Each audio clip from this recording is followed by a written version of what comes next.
claim to be. But that entails that God exists. And thus we have a good inductive argument for the existence of God based on the resurrection of Jesus.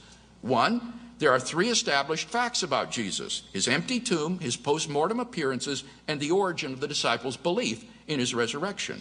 Two, the hypothesis God raised Jesus from the dead is the best explanation of these facts.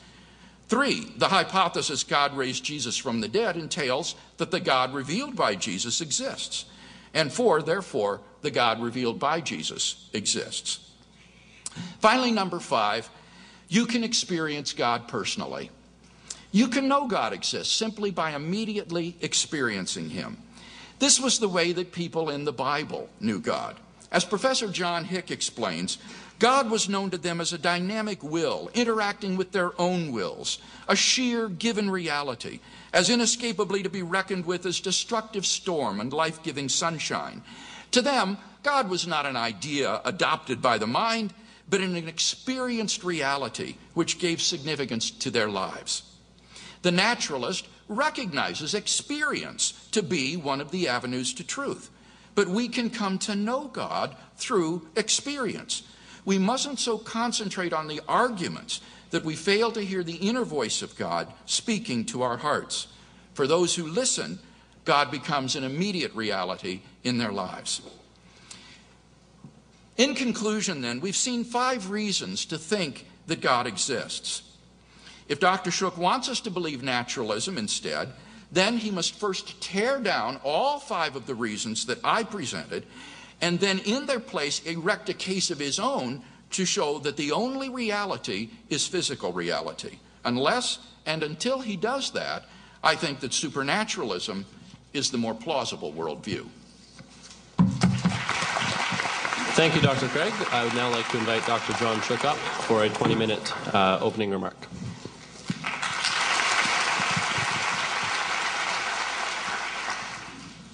Well, thank you very much. This is my first visit to Vancouver. It's a lovely city.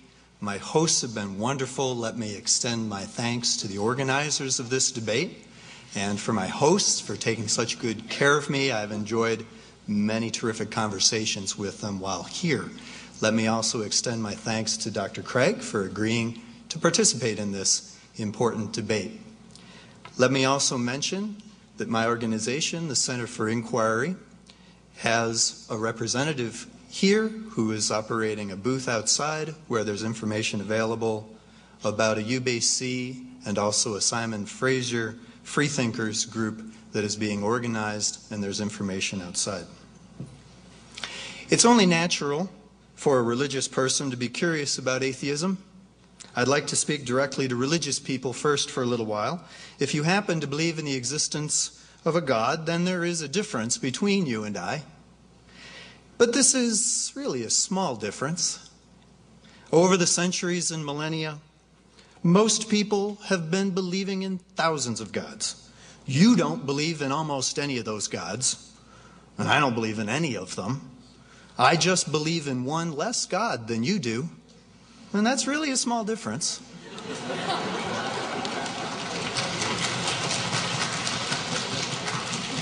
When a theist and an atheist come together to discuss the reasons for and against religious beliefs, they demonstrate their shared commitment to human intelligence. People who are committed to reason are proud to publicly share their humble efforts to understand reality and humanity's place in the world. This university, like every institution of higher learning, represents civilization's faith in the power of the human mind.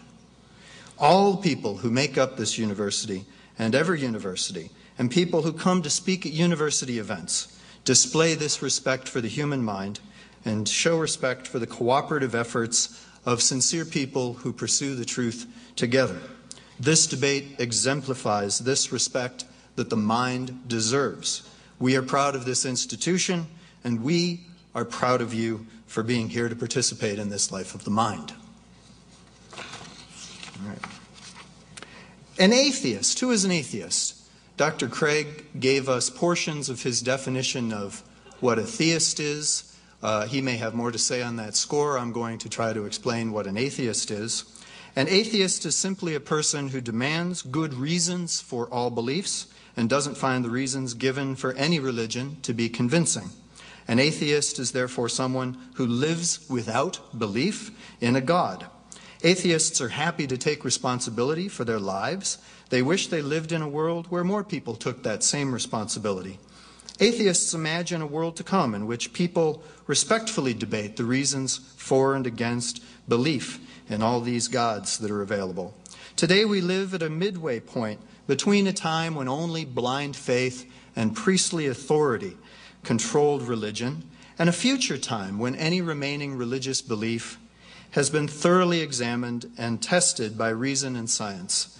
I do not yet know what sort of religious belief, if any, may survive that scrutiny. The process is hardly completed.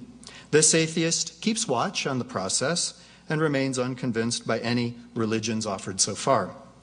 What does the atheist believe in, if not religion? The atheist is unable to accept supernaturalism, and therefore the atheist is a naturalist.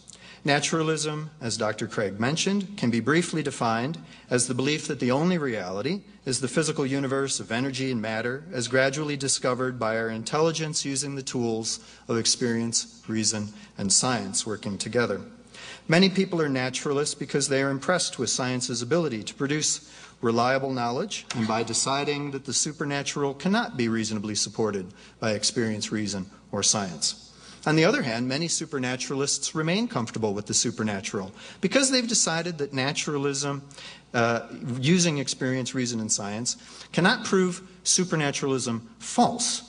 Some supernaturalists additionally believe that scientific knowledge as well can be used to positively support belief in the supernatural.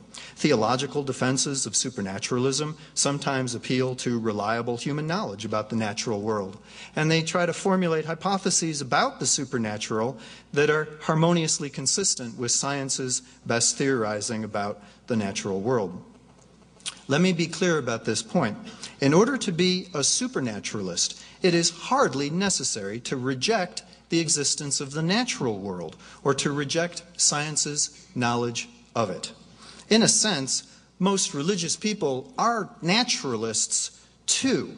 They do believe in the existence of the natural world. They accept the evidence of common sense about the world, and they accept most or perhaps all of science's knowledge about the world.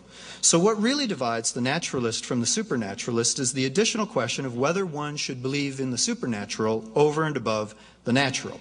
To proceed from the natural world to the supernatural world, metaphorical bridges of theological reasoning, such as we've heard some already from Dr. Craig, must be constructed and successfully crossed. The supernaturalist has the obligation to provide strong bridges.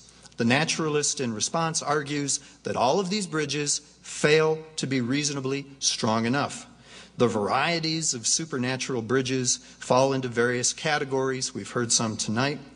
But to defend naturalism and to reject supernaturalism, the naturalist has to explain why all of these bridges fail, because their arguments are too weak to support the passage to naturalism.